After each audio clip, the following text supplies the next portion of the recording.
Ayan. So, kailangan meron kayong sariling vet para sa mga hayop para malaman nyo lagi kung in good condition ba lahat ng inyong alaga. Ayan. So, isa-isa namin silang chinek. Ayan. O, kitang-kita nyo naman, o, di ba?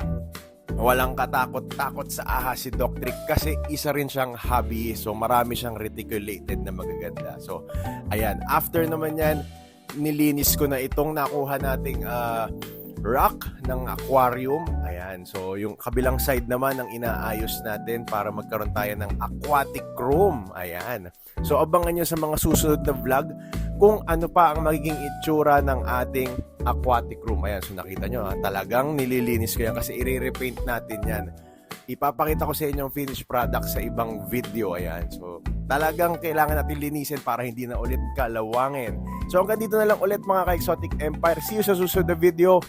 Ingat po!